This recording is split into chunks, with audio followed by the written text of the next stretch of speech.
महेशान्ना परो देवो महिम्नो न परास्तुति अघोरान्ना परो मंत्रो नास्ति तत्त्वं गुरोः परम। हमारे साहित्य में, संस्कृत साहित्य में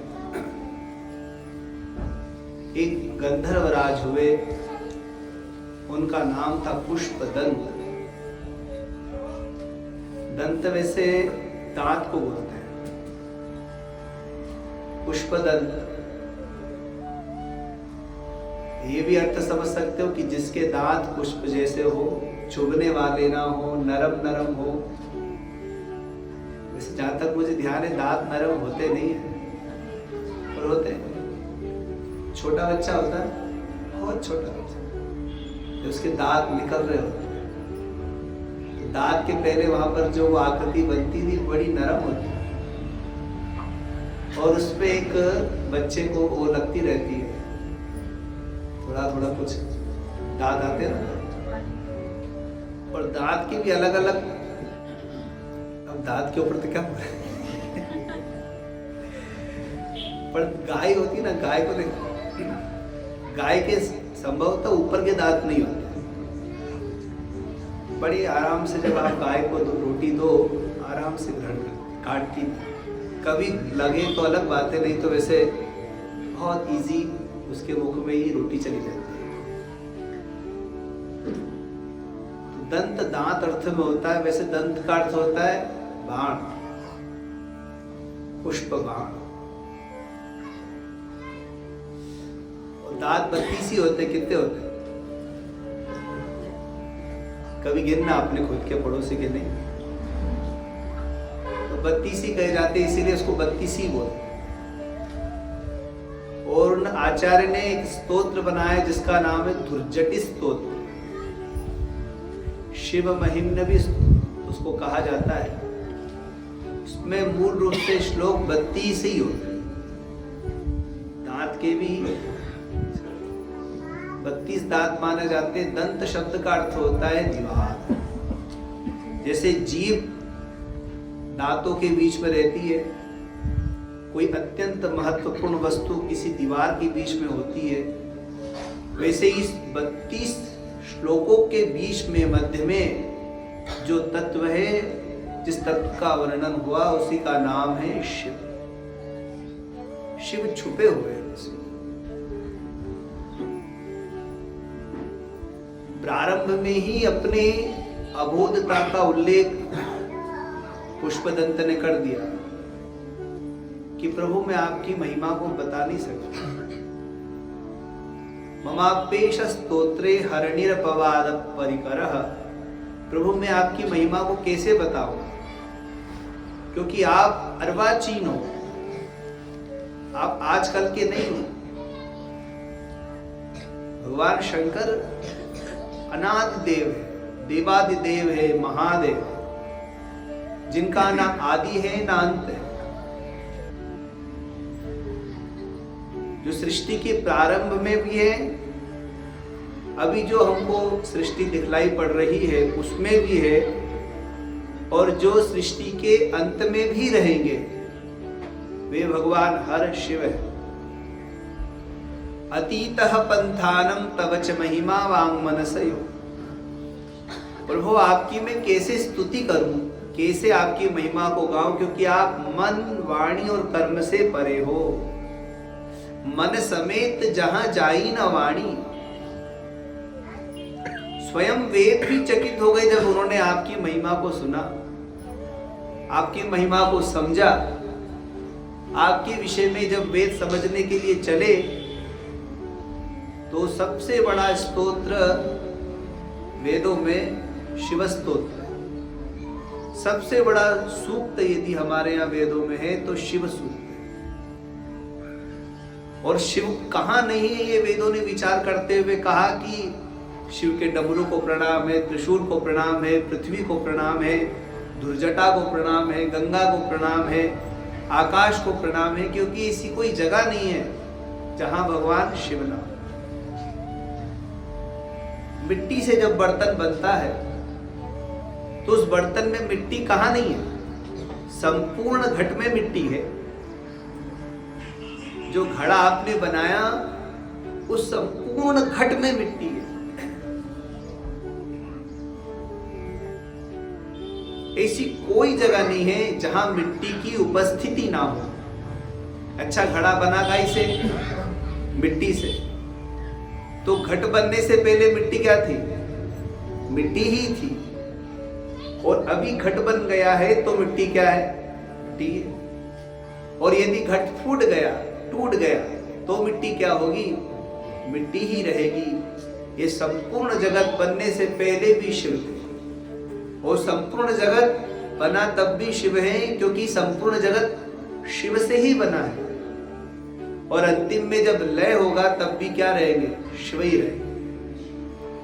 जब तक हमको शिव का बोध नहीं हो रहा है तब तक हम शिव ना होकर के शव है। सोई समान ते ही प्राणी, शव के समान है। और जब हमको गुरु कृपा से भगवान शिव का बोध होगा तब हम शव नहीं रहेंगे, शिव हो जाएंगे। शिव बोध होना क्या है? शिव वास्तविक में क्या है? हमारी अंतरंग अंतरात्मा की गहराई में जो तत्व निहित है, छुपा हुआ है, उन्हीं का नाम शिव है। दीपक आपने प्रज्वलित किया तो दीपक के अंदर दिव्य प्रकाश आया। दीपक किसको कहा जाएगा? मिट्टी को, जिससे दिया बना उसको, या घी तेल को, या वो जो कपास की बत्ती बनी उसको? किसको दीपक कहेंगे वास्तविकता में? तो दीपक केवल उस प्रकाश को कहा जाता है। बाकी तो संसाधन है उस प्रकाश को प्रकाशित करने के। वो जो दिव्य प्रकाश है उसी का नाम दीपक। हमारे संपूर्ण जगत को जो प्रकाशित कर रहा है, हमारे संपूर्ण जीवन को जो प्रकाशित कर रहा है, जिनकी उपस्थिति से हमारी उपस्थिति है, यदि वो हमको छोड़ दे तो हम सब शव हो जाएंगे। और जब तक वो हमारे अंदर है तब तक हम शिव है। तो वो शिव कहाँ है? तो वास्तविकता में वो हमारे अंदर ही निहित है। और जैसे दीपक के प्रकाश को प्रकाशित होने के लिए संसाधनों की आवश्यकता है, दीपक भी चाहिए, बत्ती भी चाहिए, घी तेल भी चाहिए, जब जाकर के उसका प्रकाश आएगा, ठीक उसी प्रकार ये संपूर्ण जगत, संपूर्ण जीवन, ये संपूर्ण शरीर, ये सब अवयव केवल उस तत्व को, उस शिव को जानने के लिए प्रकाशित करने के। अच्छा, वो प्रकाशित कैसे होंगे? क्या हम भी आग लगा ले? कैसे प्रकाशित हो? तो वो शिव तत्व प्रकाशित होता है हमारी आराधना से। आत्मा नदी संयम तो यह पूर्णा।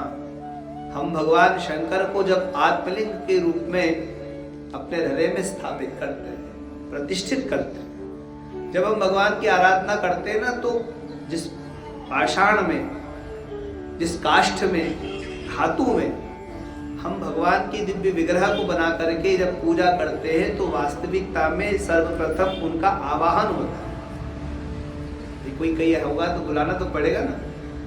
हमारी तरफ भगवान शंकर खाली थोड़ी बैठे, बहुत काम होता है। अरे आपको कहीं जाना हो तो आप सारे काम समेटना पड़ते कि भैया अब जाना है तो समेटना पड़ रहा है। पता नहीं महाराज ने इतनी दूर रखवा दिया कि वहां जाकर के भैया और समय भी ऐसा लिखा इन लोगों ने। हमने कहा भैया समय ऐसा लिखो कि रविवार का समय लोगों को आने में, थोड़ा लोग रविवार को जल्दी उठते हैं तो समय लग जाएगा और दूर नगरी है तो पहुंचने में समय लगेगा। भगवान शंकर का जब आवाहन करते तो यत्र तत्र सर्वत्र, पता नहीं भगवान किस समय किस भक्त का कल्याण कर रहे हैं, तो उनको मंत्रों के द्वारा आवाहित किया जाता है। और आवाहित करने के बाद में जब हम भगवान की अभ्यर्चना करेंगे, पूजा करेंगे, तो उस में उनका आधान होता है, उनका प्रतिष्ठानपन होता है, उनको प्रतिष्ठित किया जाता है। आवाहन हुआ, फिर प्रतिष्ठापन। तो प्रतिष्ठापन का अर्थ होता है कि जो हमारे प्राणों के रूप में, हमारी आत्मा के रूप में हमारे अंदर प्रतिष्ठित है, वही हमारे इष्ट कुछ समय के लिए हमारे कल्याणार्थ इस विग्रह में प्रतिष्ठित होते हैं। और जब भगवान अपने विग्रह में प्रतिष्ठित होते हैं तो भक्ति काल के आचार्यों ने कहा कि पूजा आदिशु अनुराग, पूजा में अनुराग होना ही भक्ति। शिव तत्व को जानने के लिए आपको भगवान की पूजा करनी। जो पूजा का उपचार आपके पास में है वो आप चढ़ाओ। यदि आपके पास में जो भी उपचार है वो आपने भगवान शंकर को चढ़ाया तो भगवान शंकर सर्वग्राह्य सब कुछ स्वीकार कर ले। और इसका मतलब ये कि नहीं कि हम कुछ भी चढ़ा देंगे, पर जो आप चढ़ाओगे वो स्वीकार कर लेंगे। अवडर दानी है, जो भी दोगे बड़े प्रेम से स्वीकार करेंगे और जो मांगोगे वो भी आपको वो सहज देते, देने में भी जो संकोच नहीं करते, जो मांगोगे वो देते। भगवान के पंचतत्व लिंग ये साउथ में प्रतिष्ठित है। दक्षिण भारत में भगवान के पृथ्वी जल तेज वायु आकाश के दिव्य लिंग प्रतिष्ठित है।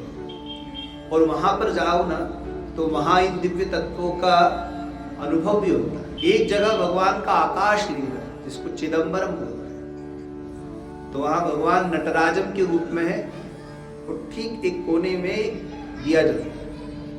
तो वो बिल्कुल अवकाश है, वहां भैया कुछ भी वस्तु नहीं, अवकाश खाली रिक्त, रख ही नहीं सकते, रखते गिर जाते, बिल्कुल अवकाश है। वही खाना बना हुआ, कुछ भी रखोगे नीचे गिर जाएगा, कुछ नहीं रहेगा, बिल्कुल अवकाश रहता, अपने आप ही प्राकृतिक।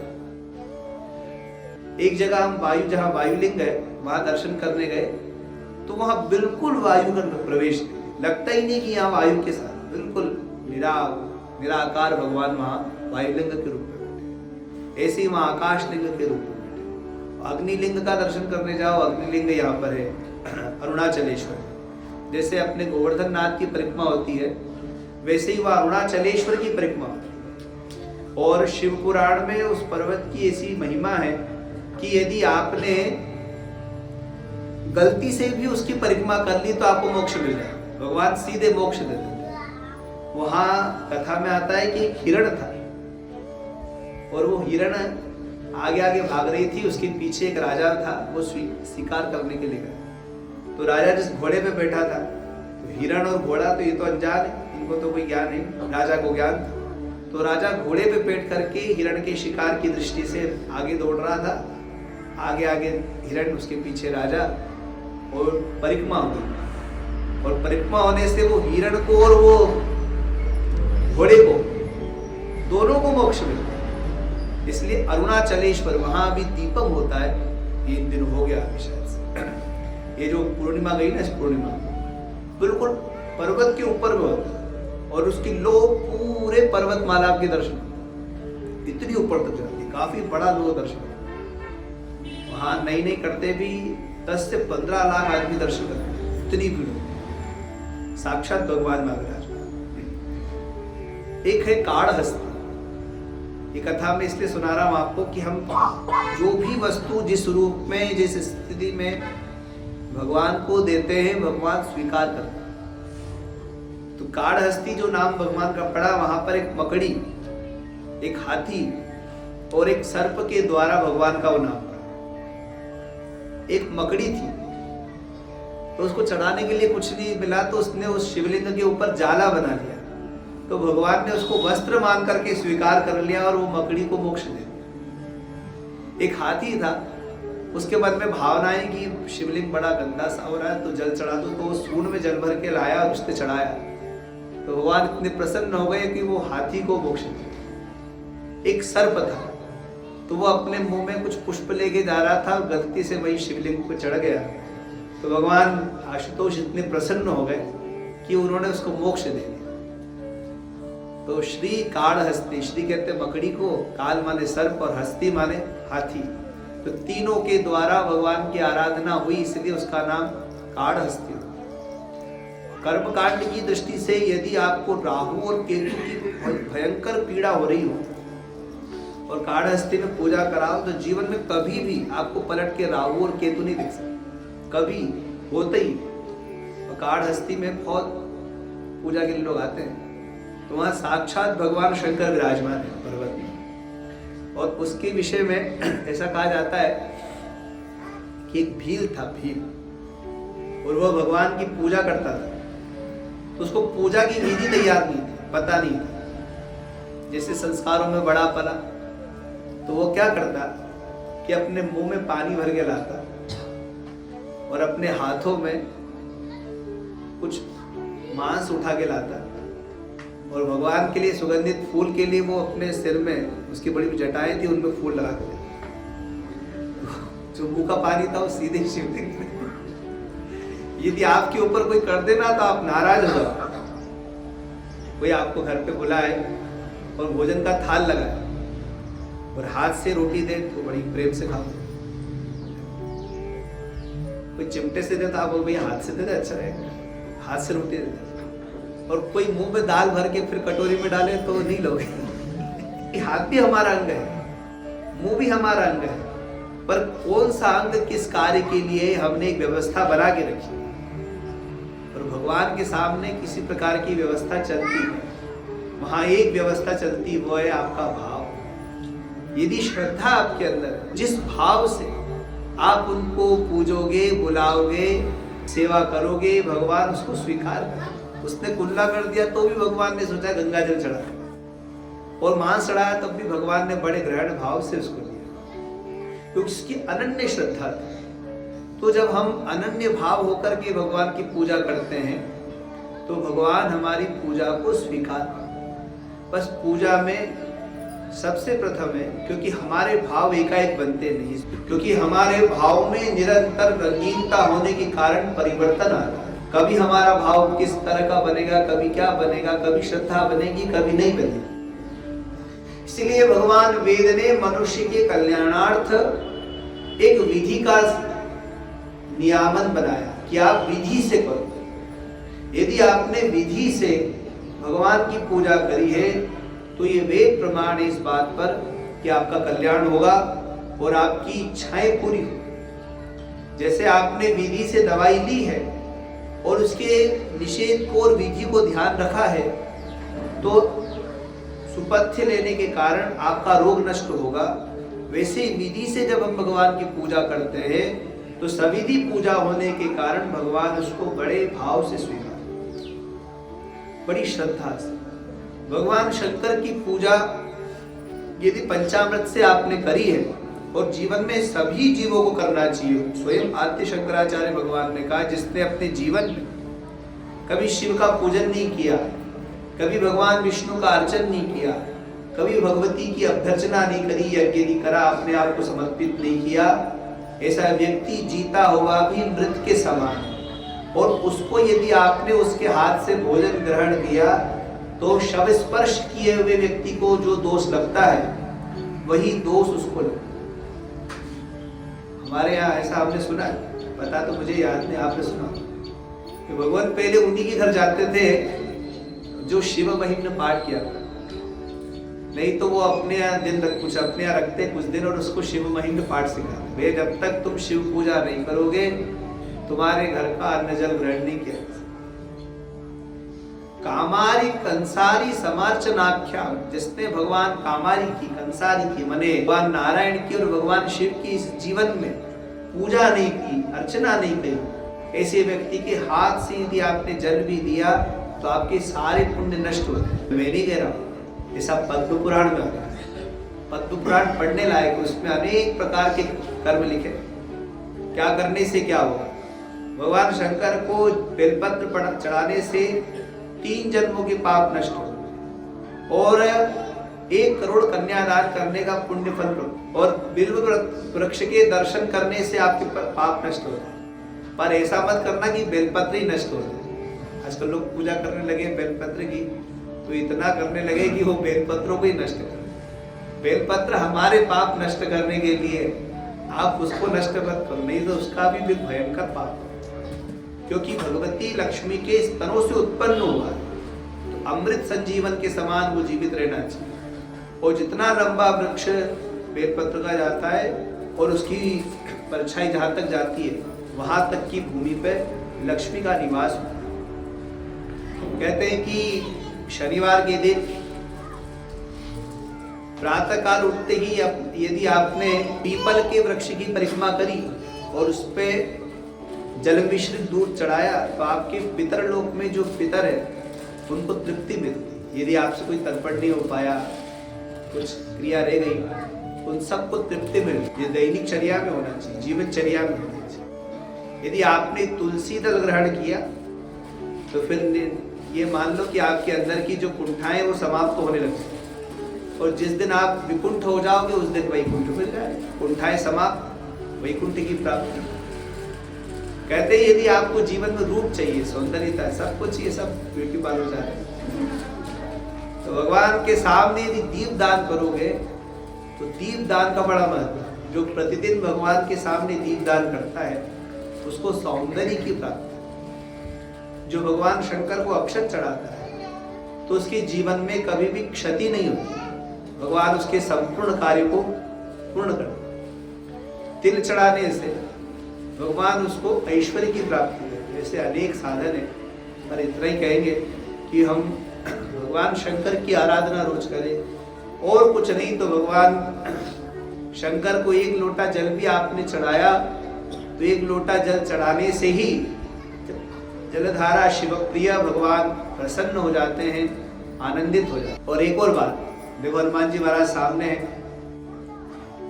इस कलिकाल में सबसे शीघ्र प्रसन्न होने वाले देवों में से हनुमान जी है, वर्तमान समय में भी है। और जहां भी भगवान का संग होता है, सत्संग होता है, कीर्तन होता है, जहां भी हरिचर्चा होती है, वहां हनुमान जी किसी न किसी रूप में आते ही हैं। यत्र यत्र रघुनाथ कीर्तनम तत्र तत्र गतमस्तकांजलिम बाष्पवारि परिपूर्णत लोचनम मारुतिम नमत राक्षसांतकम।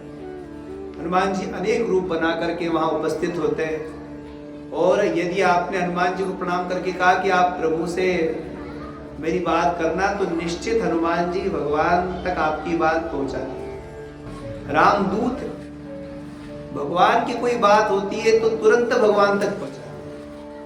ये सेवक का गुण होता है कि स्वामी की कोई बात स्वामी तक जानी ही चाहिए, सेवक का गुण है।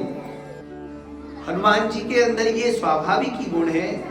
अगर आपने हनुमान जी का स्मरण किया, और ये जो हनुमान चालीसा है इसमें चौपाई आती है, जय जय जय हनुमान गोसाई कृपा करम गुरुदेव की। संसार में गुरु से बड़ा कोई तत्व नहीं, नास्ति तत्वम गुरु। सबसे बड़ा तत्व यदि कोई है तो गुरु तत्व है। गुरु ही हमें वह योग्यता देता है, पात्रता देता है, शिक्षा देता है, मार्ग देता है, जिसपे चल कर के हम यह लोक और परलोक दोनों को सुख में बना सकते। आज आप भगवान के सामने बैठ कर के भी जो पूजा आराधना कर रहे हो, उसके मूल में आपके गुरु कृपा, उनके वो दिव्य संस्कार है, उनका दिव्य उपदेश है, और वो कहीं ना कहीं अपने उस उपदेश के माध्यम से संस्कारित होकर के आपके चित्त में समाहित है कि आपको प्रेरणा दे करके आपसे शुभ काम करवा।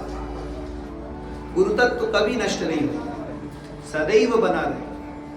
हनुमान जी से प्रार्थना करी, जैसे गुरु अकारण कृपा करते हैं, प्रभु आपकी भी कृपा हमारे ऊपर वैसी ही होनी चाहिए। कृपा करहूं गुरुदेव की।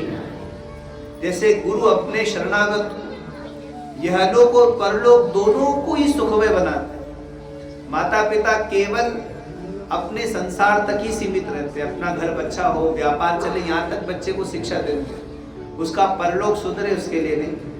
पर गुरु ऐसे होते हैं जो उसके परलोक और लोकांतरों को, जन्म जन्मांतरों को सुधारते हैं। माता पिता तो केवल इस जन्म को सुधार सकते हैं, वह भी लौकिक जीवन। कमाओ, पढ़ो लिखो, कमाओ और अपने जीवन में सानंद रहो, इतना ही। परंतु गुरु ऐसे होते हैं कि यह भौतिक और आध्यात्मिक सभी प्रकार के सुखों को समृद्धमय बनाने में हमारे चित्त में बैठ करके हमको संस्कार। हनुमान जी से प्रार्थना करो, प्रभु आप सर्वतंत्र स्वतंत्र हैं, सब गुरुओं के गुरु हैं, आप ऐसी कृपा करो कि जैसे गुरुदेव करते हैं।